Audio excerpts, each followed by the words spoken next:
लोकसभा और राज्यसभा में हाल ही में पास हुआ है वक्फ संशोधन बिल।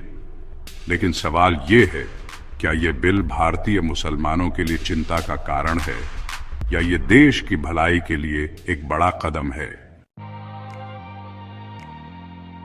वक्फ का अर्थ है किसी संपत्ति को अल्लाह के नाम पर दान करना। भारत में लाखों एकड़ जमीन वक्फ बोर्ड के अंतर्गत आती है। ये संपत्तियां स्कूल, अस्पताल, कब्रिस्तान और मस्जिद के रूप में प्रयोग होती हैं।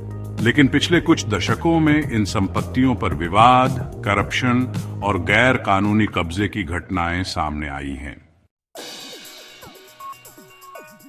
नए बिल के अनुसार वक्फ संपत्तियों की पहचान और रिकॉर्डिंग में पारदर्शिता लाई जाएगी। बोर्ड के अधिकार सीमित किए जाएंगे और रिव्यू सिस्टम लागू होगा। सरकार का दावा है कि इससे भ्रष्टाचार रुकेगा और आम मुसलमानों को उनके हक की संपत्ति मिल पाएगी। लेकिन विरोधी दलों का कहना है ये मुस्लिम संपत्तियों पर हस्तक्षेप है। ONL India Muslim personal law board, AMM और कुछ अन्य संगठन इस बिल का विरोध कर रहे हैं। उनका कहना है कि ये धर्मनिरपेक्षता पर हमला है और मुस्लिम संस्थाओं को कमजोर करने की कोशिश है। उनका डर है कि अब सरकार धर्म आधारित संस्थाओं की स्वायत्तता खत्म कर देगी।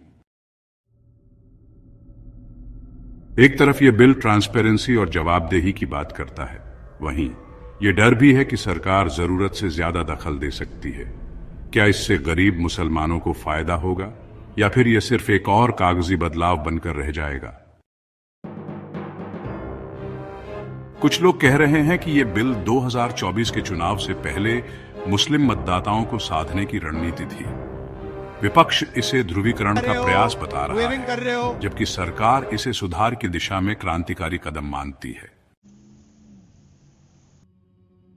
हर बड़े बदलाव की तरह वक्फ बिल भी सवालों के घेरे में है।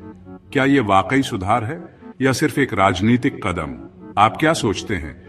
क्या यह बिल मुसलमानों और देश दोनों के लिए फायदेमंद है? कमेंट करके अपनी राय जरूर दें।